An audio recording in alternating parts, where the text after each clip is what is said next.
Lagi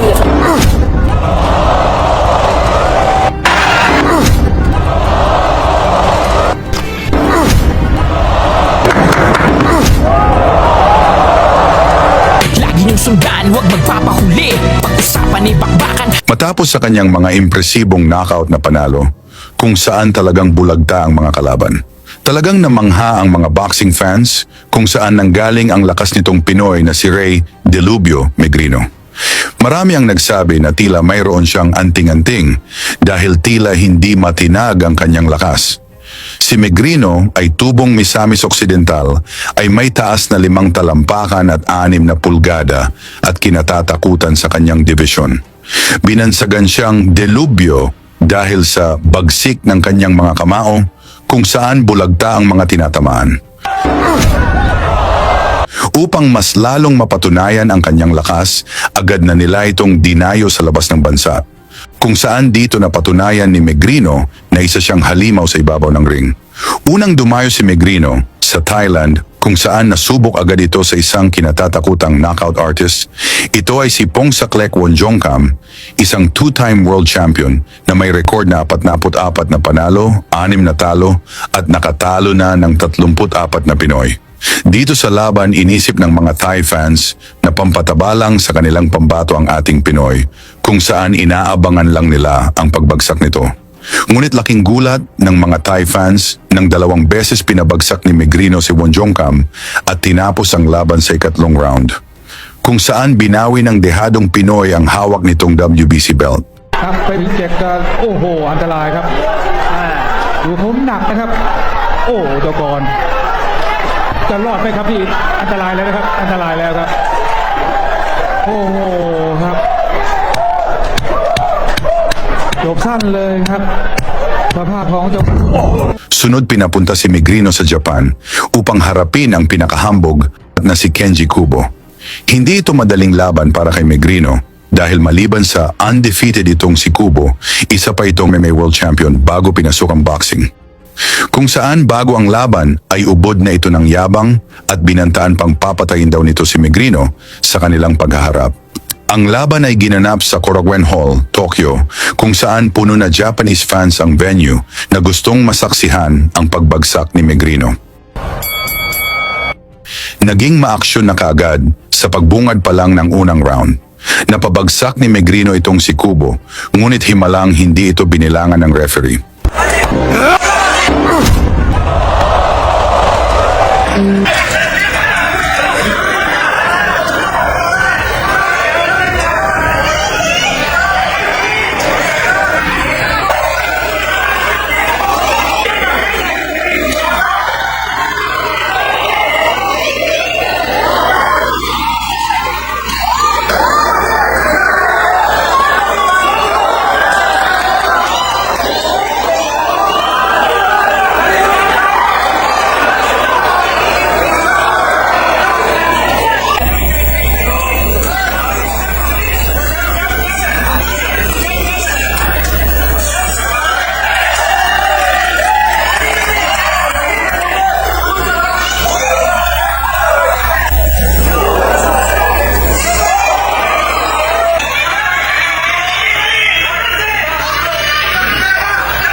Tuloy ang aksyon dito sa ikalawang round kung saan nagpalakpakan ang mga fans ni Kubo kapag tumama ang kanilang pambato.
round 3, tumitindi na ang palitan ng suntok ng dalawang boxers na gustong tapusin na ang laban.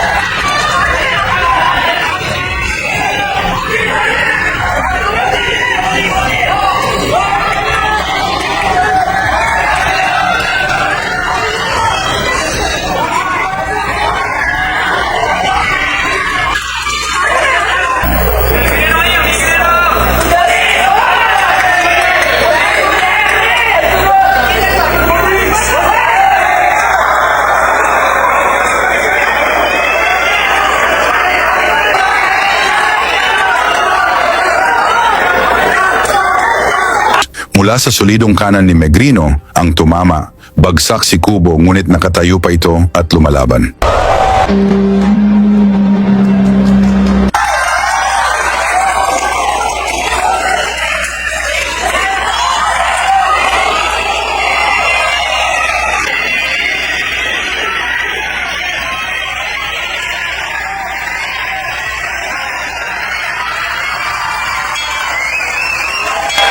Mula sa kombinasyon ng Pinoy, bagsak ulit si Kubo, kung saan tulog na ito bago pa man bumagsak sa luna.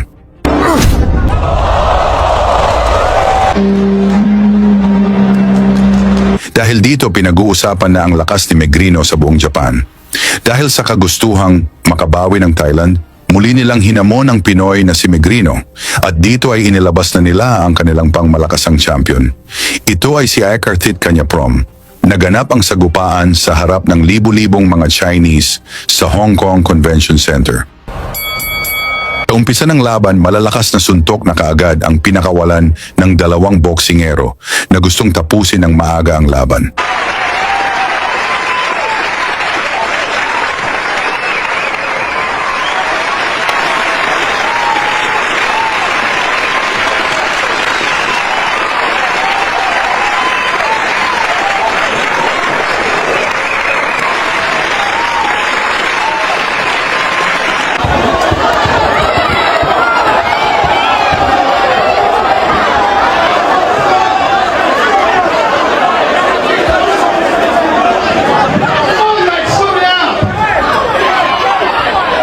Mula sa malakidlat na kanan ni Megrino ang tumama, bagsak ang Thai boxer, ngunit tumayo pa ito at lumaban.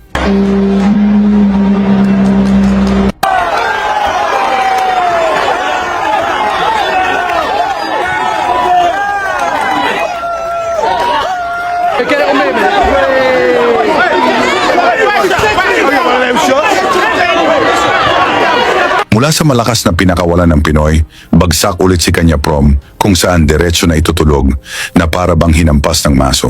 Talagang nagulat ang mga insect kung saan nanggaling ang lakas ni Megrino.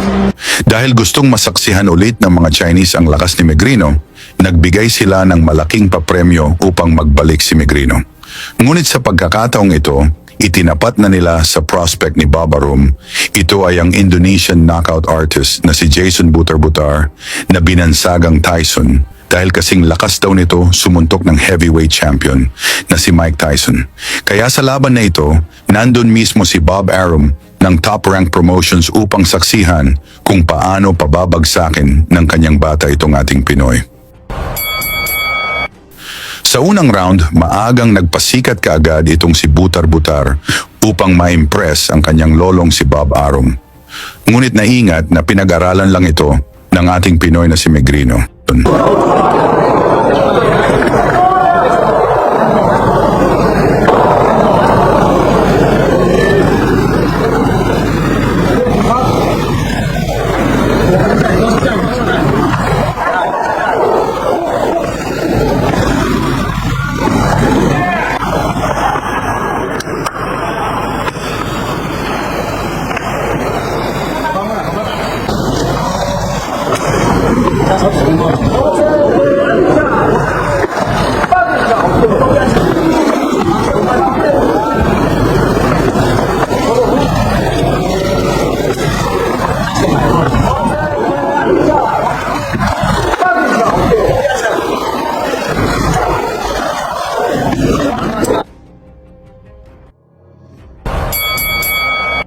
Agresibo pa rin si Butar-Butar sa ikalawang round habang nag-aabang si Bob Arum sa pagbagsak ng Pinoy.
Sa round 3, talagang lamang nasa puntos itong si Tyson na gusto ng pabagsakin ang ating Pinoy sa harap ni Bob Arum.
Sa lamang nasa puntos itong si Butar-Butar na patuloy na umatake upang tapusin na ang Pinoy sa harap ni Bob Arum.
Dilob yung suntok sa bandang temple.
Tuloy ang aksyon dito sa ikalimang round na si Tyson pa rin ang agresibo.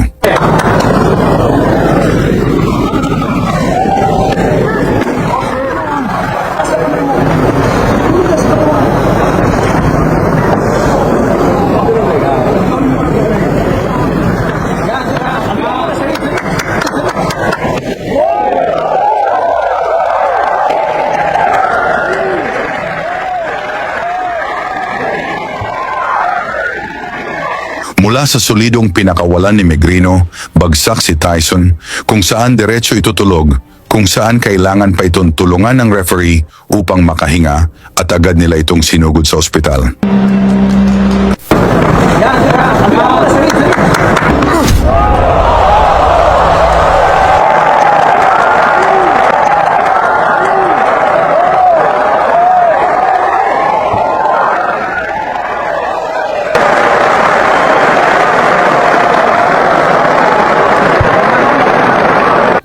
Dahil dito, lumayas na lang ng walang paalam si Babarom.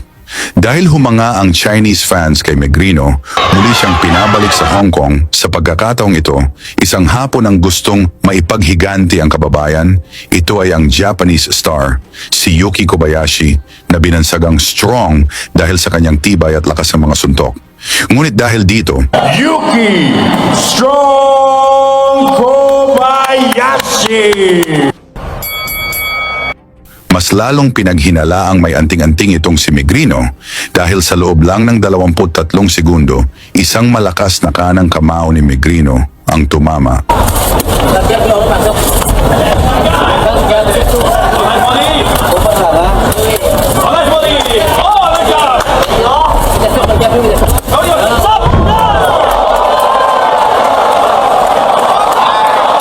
Tulog na agad si Kobayashi. Diretso ospital ang Japanese fighter upang maisalba ang buhay niya. Sa inyo namang palagay, may anting-anting kaya itong si Megrino? Pag-usapan na lang natin yan sa baba. Lagi niyong sundan, huwag magpapahuli. Pag-usapan ni Bakbakan, balita niya at laban. Mga Pinoy na di nagpapagapi. Salamat sa mga suporta na lagi nandyan.